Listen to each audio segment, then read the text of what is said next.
focus was on the veil torn in two. It's a clear symbol of the accomplishment of the cross. This is what Christ's suffering is all about. It is the invitation of God for our response. It is the confidence, the basis of our confidence to draw near to God by what was done at the cross by Jesus Christ. Chúng ta đến với Chúa qua lời của Chúa và chúng ta nhắc nhở rằng khi Kinh Thánh nói về cái màn được xé ra làm đôi từ trên chí dưới thì đó là cái dấu hiệu rất là rõ ràng chắc chắn về điều mà Chúa đã ban cho tại thập tự giá cho chúng ta để có thể bước vào trong sự hiện diện của Chúa, nơi chí thánh của Chúa. Và chúng ta muốn đứng ở trong cái sự ban cho lớn đó từ nơi Chúa Giêsu của chúng ta tại thập tự giá của Ngài. But we connect to the flow of the text that we just read in 33 to 39. We have three points of focus here. Number one is the darkness. We see that at the 6th hour, darkness came over the whole land until the 9th hour. And then we hear the cry of Christ, that he cried with a loud voice, Eloi, Eloi, lama sabachthani. And then we see the veil torn into two from top to the bottom. The curtain of the temple was torn into from top to bottom. And so that's we would just want to meditate upon these anchors of worship to the Lord. Chúng ta thấy có 3 điều mà chúng ta muốn suy nghĩ tối hôm nay. Thứ nhất là về sự tối tăm mù mịt đến trong thế gian. Đến giờ thứ 6 khắp đất đều tối tăm mù mịt cho đến giờ thứ 9. Chúng ta nghe tiếng Chúa kêu lớn rằng Eloi, Eloi, lama sabachthani. Chúng ta muốn đáp lại, nghe lại, cảm nhận lại tiếng kêu đó. Và chúng ta muốn cảm tạ Chúa khi chúng ta đọc rằng bức màn trong đền thờ xé ra làm đôi từ trên chí dưới. So the first thing to set our focus on in the last few hours of Jesus' life on the earth is the darkness that fell all over the land. We want to linger a little bit here because there's much depth here to the soul and there's much to think about. This is a verse that we are in the danger of passing too hurriedly by, and we treat that as if it's just a mere record of something incidental. But the placement of the verse and the miraculous nature of the event make it a very important factor in understanding the cross of Christ. 3 hours of darkness and silence. At the 6th hour, darkness came over the whole land until the 9th hour. Thì giờ mà khắp đất đều tối tăm mù mịt là một cái điểm hết sức là quan trọng để hiểu được thập tự giá của Chúa Giêsu của chúng ta. Thường chúng ta đi qua phần này rất là nhanh chóng, nhưng cái sự mầu nhiệm của thì giờ này đặt để cho chúng ta một chỗ nối kết với thập tự giá Chúa cách rõ ràng. So when we think about this darkness, we need to ponder its meaning. What is the darkness? How did it happen? And what is its meaning? Well, the fact is that Jesus was crucified at 9 a.m. in the morning, as Mark mentioned in verse 25. It was the 3rd hour when he was crucified.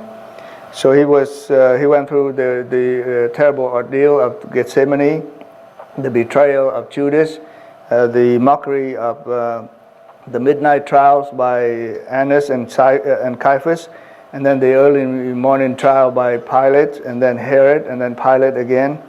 He was flogged and he was scourged by the Roman guards. He was given a crown of thorns, and now he carried the heavy cross and he walked the street of Jerusalem. And they pierced his hand and his feet and they nailed him to the cross. Now in the middle of two thieves and among the throngs of the people, heartless and mocking. Chúa đã đi qua những giờ phút hết sức là đắng cay. Chúa, như sách Mác nói là Chúa đã bị đóng đinh vào giờ thứ 3, tức là 9 giờ sáng. Và Chúa đã đi qua thì giờ đau thương tại Gethsemane, đi qua những cái 6 cái buổi xử của những người Do Thái với người La Mã. Chúa đã bị đánh, Chúa đã bị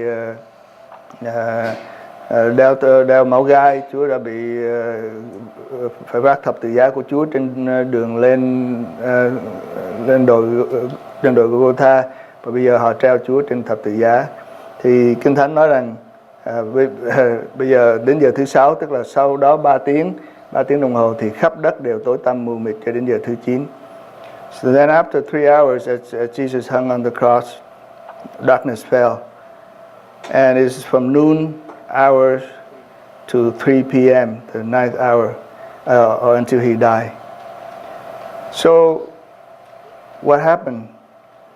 Here we have the first great sign in connection to the crucifixion of Jesus. Is a strange darkness from noon to 3 o'clock. It lasted for 3 hours until Jesus died. And people said it's an eclipse, but it cannot be an eclipse because the crucifixion was at the Passover, and at the Passover time it was a time of full moon, and when you have full moon you don't have eclipse. And some suggest that it may be, the way that nature shows sympathy, but that's just pagan way of thinking because nature has no consciousness apart from God and His purpose. So we left with only one conclusion, and that is it is a miraculous sign that God has darkened the sun by His power for His purpose to communicate something very important, very essential that we must understand. Cái sự tối tăm mù mịt này không phải là nhật thực, cũng không phải là vì lý do nào khác, trừ ra là lý do là chính Chúa đã đem lại sự tối tăm này trong 3 tiếng đồng hồ cho mục đích của Chúa để truyền rao cho chúng ta một điều hết sức là quan trọng mà chúng ta phải xem thấy và phải nhận biết. And we know that the extent of the darkness is for the whole world. It's not just regional. It's not just in the land of Palestine, but it is the whole world. Mark said the whole land or the whole earth. Matthew used a very emphatic word to say darkness came over all the earth.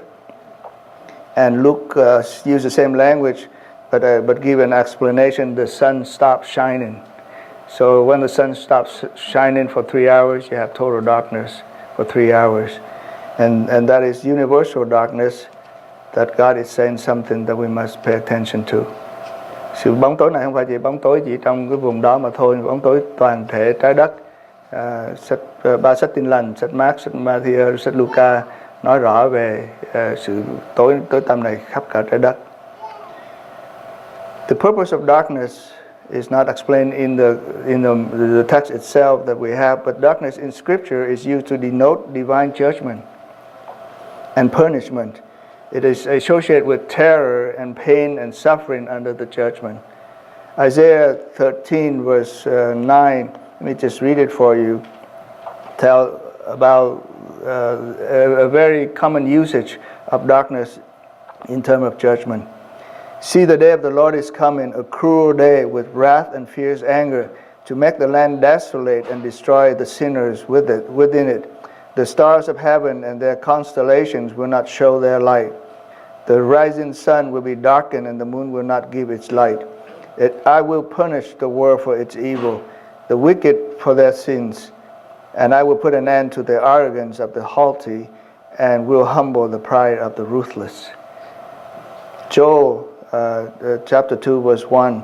Let all who live in the land tremble, for the day of the Lord is coming. It is close at hand, the day of darkness and gloom, a day of clouds and blackness. And Zephaniah said that the day will be a day of wrath, a day of distress and anguish, a day of trouble and ruin, a day of darkness and gloom, a day of cloud and blackness. Trong sách Cựu Ước và trong Kinh Thánh thì khi nói về sự bóng tối là nói về sự phán xét của Chúa trên tội lỗi. Sách Ê-sai nói trong đoạn 13 câu số 9 nói như thế này: Này ngày Đức Giê-hô-va là ngày hung dữ, có sự thành nộ và nóng giận, để làm đất này nên hoang vu và diệt những kẻ có tội khỏi đó. Vì các ngôi sao và các đám sao trên trời sẽ chẳng chiếu sáng nữa. Mặt trời mọc lên thì mờ tối, mặt trăng không soi sáng đâu. Ta sẽ phạt thế gian vì sự độc ác nó, phạt kẻ dữ vì tội lỗi chúng nó, làm cho kẻ kiêu hết kiêu, hạ sự tự cao của kẻ bạo ngược. So we come to the time of darkness here, and God is saying this is the time that He is pouring judgment upon the earth. He is pouring judgment and His wrath upon the sinners and all the sins of the world. So the cross is a place of immense divine judgment. This is where the sin of the world are gathered up and poured upon the sacrificial Lamb of God. This is where God's sinless Son Jesus Christ takes upon Himself the sin of the whole world And God wants us to understand that. He wants us to take a time of silence and witness the judgment that is happening on His Son. Jesus has been on the cross for 3 hours, and the pain and suffering is enormous physically. We understand that. But Jesus understands the pain of the cross. He knew the pain of the cross. Anybody who lived in Palestine know and familiar with the execution by crucifixion. The Roman crucified 30,000 people in Palestine alone during the time of Christ. But Jesus never blinked His eye in the fear of the pain of the cross. He has always aimed at the cross and walked straight right up to it. He knows His purpose of life is to suffer for the sin of the people. He was not afraid of the pain, even the shame of the cross. His love takes Him there. He puts His life down willingly. He's not afraid of the cross. Chúa Giêsu của chúng ta biết sự đau thương của thập tự giá Chúa, nhưng mà Chúa luôn luôn để thập tự giá trước mặt mình, và đời sống của Chúa và chức vụ của Chúa là nhắm đến thập tự giá. Chúa không hề sợ thập tự giá. But one thing Jesus is terrified about, it was what He referred into his prayer in Gethsemane as the cup, and that is the cup of wrath from the Father on sinners. The judgment of the Holy God on the sinful and rebellious world. That cup includes the cross and the physical pain and the physical shame, yes. But it is infinitely more horrifying, more terrifying, more horrendous when we think that the cup contains all the sins of the world. The sins of each person, the sin of each generation, the sins of everyone in all human history. Just imagine the sins that men are capable of doing. Điều mà Chúa Giêsu rất đau thương, và điều mà Chúa cầu nguyện cách rất là thiết tha, đó là Chúa phải uống cái chén thành nộ của Cha, là chén mà phải đem tất cả tội lỗi của cả thế gian chất chứa trên Ngài. Just think about some sin. Think about the sin of Hitler that killed 6 million, or Pol Pot that 1.5 million, or the massacres that we hear these days of ISIS and in the war. Think about the man who killed his girlfriend and dismember her and burn her body in a barbecue pit for 3 days and say that he's cooking for a wedding. Think about a 9-year-old young girl kidnapped from her home by a repeated sex offender. Think about the pain and the horror of war and of men with their ears cut out and their eyes plucked out. Corpses of people have been executed with gunshot in the head, thousands and thousands of them. Think about the lies and the adulteries and the murders and the rapes and the violence and the backstabbing and the cheating and the hypocrisy, the selfishness and all these sins on Him. It was on Him. Khi chúng ta nói về tội lỗi của thế gian, chúng ta không chỉ nói tới những điều lý thuyết, chúng ta nói đến những tội lỗi kinh khủng mà khi nhắc đến thì chúng ta chính mình cũng đã lợm giọng, không thể nào ghê tởm tới nỗi chính mình cũng không thể nào nhìn tới, suy nghĩ tới cho tới tận cùng. Thì tất cả tội lỗi của cả thế gian, của tất cả mọi người, của tất cả mọi thế hệ, của tất cả thời gian, của tất cả lịch sử chất trên Chúa Giêsu của chúng ta. So every sin from all the past, the present, the future, now is on Him. And God said, this is the time of judgment. And so He shut everybody out. There's nothing but darkness. No record of anything. Total silence to respect this time. We may not understand it, but we must respect it. We must honor it. We must defer to these great and holy hours.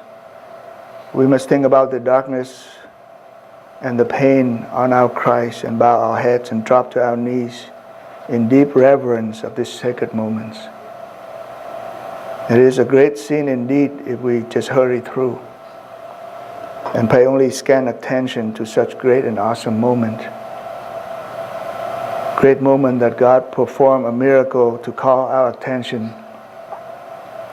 attention of everybody of the whole world for 3 hours to know that His wrath for us is on His Son. Khi Chúa đem điều tối tăm mù mịt trong 3 tiếng đồng hồ, Chúa muốn chỉ ra cho chúng ta cái sự kinh khủng nhưng cũng là cái sự mầu nhiệm. Đó là Chúa Giêsu của chúng ta đang gánh tội thế cho chúng ta. Chúng ta không thể nào hiểu được cái chiều sâu của giá mà Chúa trả, nhưng chúng ta phải ngừng lại trước cái thì giờ mà chính Đức Chúa Trời làm phép lạ toàn thế giới, để cho tất cả mọi người phải ngừng lại để suy nghĩ rằng tội của chúng ta đang chất trên người. The next thing the Bible records is the cry of Jesus. Eloi, Eloi, lama sabachthani. 3 hours had passed, total silence. Jesus was alone. Jesus was also silent. He walked alone in silence. But if we would just place the cry of Christ, Eloi, Eloi, lama sabachthani, in the flow, and we understand both the anguish that He went through, but also the glory of victory that He just achieved. Đến giờ thứ 9, Đức Chúa Giêsu kêu lớn tiếng rằng Eloi, Eloi, lama sabachthani, nghĩa là Đức Chúa Trời tôi, Đức Chúa Trời tôi, sao Ngài lìa bỏ tôi? Trong 3 tiếng yên lặng, Chúa chịu thương khó. Nhưng mà nếu mà chúng ta xem qua những lời mà Chúa nói trên thập tự giá và cái thời điểm Chúa nói lời này, chúng ta thấy rằng đây là một cái sự thương khó kinh khủng, một sự mất mát kinh khủng mà chúng ta không thể nào hiểu được. Nhưng chúng ta cũng nghe được tiếng chiến thắng của Chúa ở nơi đây. Chỉ đi qua rất là nhanh 7 điều mà Chúa nói trên thập tự giá. Jesus made 7 statements as He hung on the cross. The first statement is when He prayed to the Father that Father forgive them for they do not know what they are doing. The second statement is when He talked to the thief on the cross. When He said, "Remember me," He said, "Truly I say to you, today you shall be with me in paradise." The third statement is when He spoke to Mary and to John, "Woman, behold your son, and behold your mother." And then after that is the 3 hours of darkness. The fourth statement is the cry that we just heard, Eli, Eli, lama sabachthani. My God, why hast thou forsaken me? The fifth statement is when Jesus said, after he knew that all things had been accomplished, He said, "I am thirsty." The sixth statement, He said, "It is finished." And the seventh statement, "Father, into your hand I commit my spirit." Có 7 điều Chúa nói trên thập tự giá. Điều thứ nhất, Chúa cầu nguyện lại Cha xin tha cho họ vì họ không biết mình làm điều gì. Điều thứ hai, Chúa nói với tên cướp trên thập tự giá, quả thật tôi nói cùng ngươi, hôm nay ngươi sẽ được ở với ta trong Paradis. Lời thứ ba, Chúa nói với bà Mary và với sứ đồ Giăng là hỡi đàn bà kia, đó là con của ngươi, và với sứ đồ Giăng đó là mẹ ngươi. Sau đó là 3 tiếng đồng hồ của sự yên lặng, tối đen khắp cả toàn thế giới. Sau đó là lời Chúa kêu lớn lên rằng Eli, Eli, lama sabachthani, Đức Chúa Trời tôi, Đức Chúa Trời tôi, sao Ngài lìa bỏ tôi? Sau đó Chúa nói ta khác. Lời thứ 6, Chúa nói mọi việc đã được trọn. Đó lời thứ 7, Chúa nói hỡi Cha, tôi giao linh hồn tôi lại trong tay Cha. Điều mà chúng ta muốn chú ý đó là cái thời điểm khi Chúa nói lời Đức Chúa Trời tôi, Đức Chúa Trời tôi, sao Ngài lìa bỏ tôi? Chúa không nói những lời đó trong khi cơn thịnh nộ của Đức Chúa Trời chất chứa trên Ngài. Chúa nói điều đó sau khi đã làm xong. It is after the time of the darkness. It is after the silent suffering. It is after giving Himself as a sacrifice for all the sins of the world. The transaction has been made. He has taken on the sins of the world. The judgment is total. We don't understand the depth of it. We don't understand the weight of it. But we understand in this glimpse, in this pain when Jesus cried out, Eloi, Eloi, lama sabachthani.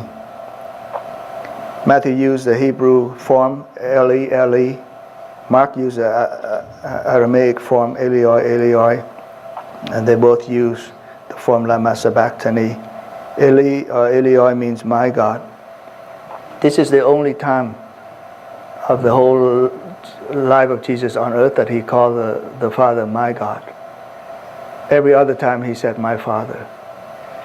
This is when he identified completely with sinners. After taking on the sin of the world, he cried out on behalf of the people, my God, why have thou forsaken me? He's crying out for the separation of sin that happened between each one of us and God, but also because he took on the sin of man, he was separated from fellowship with the Father. Not the separation of nature, but the separation of fellowship. And it was so precious to him that we think at most the separation is 3 hours, at most. But that was the greatest pain for Christ. It wasn't the pain of the sin of the world that was so significant. It wasn't the horrendous wickedness of man that he took up on himself and the wrath of God that caused him so much pain. It was the separation with the Father only for 3 hours that he cried out at the end. He went through the whole thing and only cried out that for a moment, my God, I was separated from you. And to think this, he died so that we are no longer separated from God. He paid the ultimate price of his blood. But more than that, he paid the price of separation so that we don't have to be. And then think about how we take the separation from God. How lightly we take the break of fellowship with God. So every time when our sins separate us from God, let us remember the cry of Christ. My God, why have you forsaken me? And the answer would be, so that others won't be forsaken. So that you and I won't be forsaken. Khi Chúa kêu lớn rằng Đức Chúa Trời tôi sao Ngài lìa bỏ tôi, đó là cái sự đau thương lớn hơn hết, kinh khủng hơn hết đối với Chúa. Chúa gánh mọi tội thế gian trên thân thể Ngài, như sứ đồ Phi-e-rơ nói. Ngài đi qua tất cả mọi điều đó trong sự yên lặng, vì Ngài biết đó là ý muốn Đức Chúa Trời. Nhưng Ngài trả một cái giá quá đắt mà Ngài không thể chịu nổi. Đến nỗi Ngài phải la lớn lên rằng, Đức Chúa Trời tôi sao Ngài lìa bỏ tôi. Sự phân rẽ chỉ cùng lắm là 3 tiếng đồng hồ, nhưng đó là cái giá mà Chúa không bao giờ muốn trả. Nhưng mà Chúa bằng lòng trả giá đó để cho chúng ta không còn sự phân rẽ với Chúa nữa. Cho nên mỗi lần chúng ta phân rẽ với Chúa mà coi thường cái sự phân rẽ đó, coi thường cái sự xa cách đó, thì chúng ta nhớ lại đây là giá kinh khủng với Chúa Giêsu. Đức Chúa Trời tôi, sao Ngài lìa bỏ tôi? Cho nên Đức Chúa Trời kết luận bằng một cái hình ảnh rất là rõ ràng cho chúng ta, và điều đó là một cái sứ điệp rõ ràng và một sứ điệp thâm sâu buổi tối hôm nay mà chúng ta phải lắng nghe. Rất là đơn giản: màn trong đền thờ xé ra làm đôi từ trên chí dưới.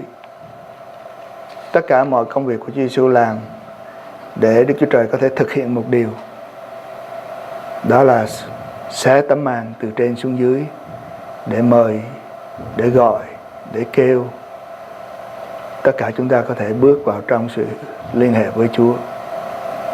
The veil is at the cross of Christ. This is the accomplishment of the cross. This is what Christ paid the price to do. The curtain of the temple was torn in two from top to the bottom. We notice that it is torn in half, so that now there is no more separation. It is torn from top to the bottom because it is the act of God and God alone. It is His will that Christ paid the price so that the separation is removed, so that we can come to God. So it's a momentous change in the access to God. It is God's work to remove the separation. The Holy of Holies is now open.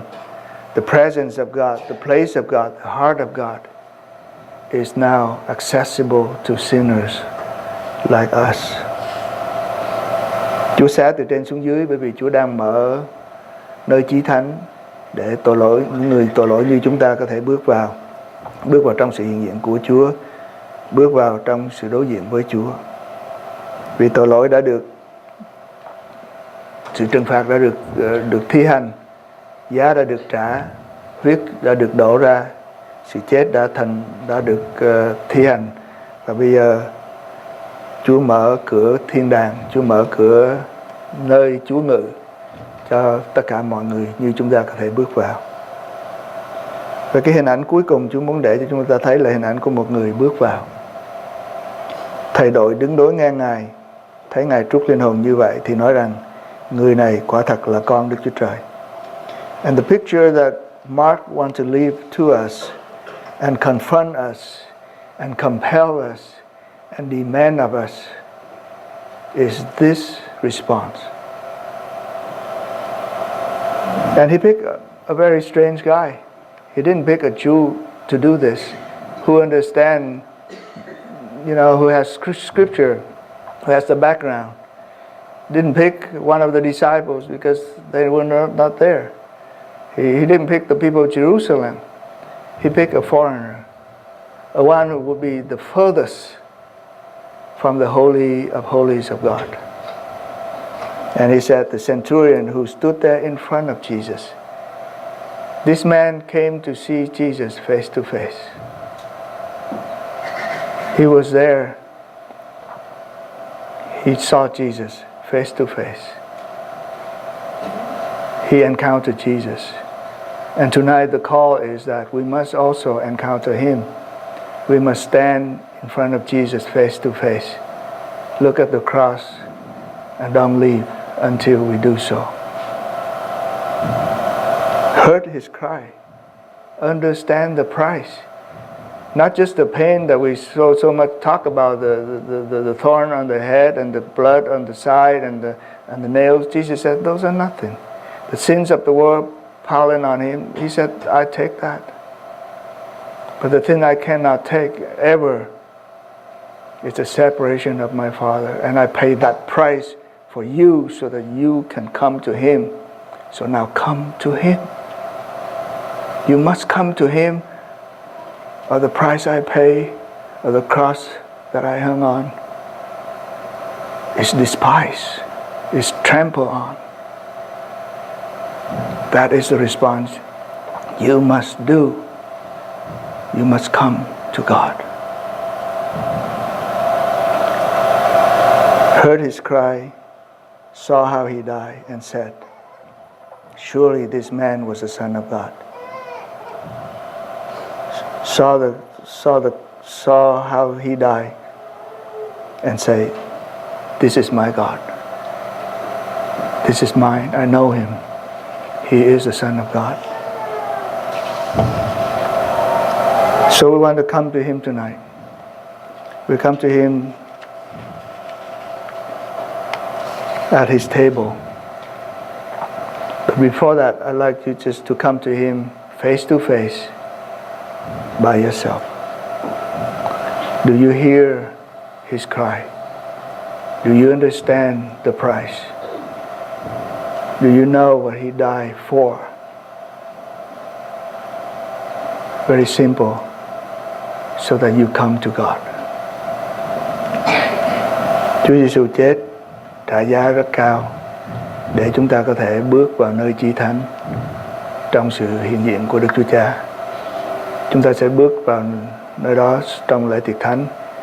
Nhưng mỗi người xin đến với Chúa, xin đến thưa với Chúa lời cảm tạ, xin đến xưng tội với Chúa cách ăn năn, và xin hứa với Chúa rằng con sẽ bước vào trong sự hiện diện của Chúa và sẽ ở mãi mãi với Ngài. Lord, I come to the cross. I come to Christ. And I come to you. Please pray.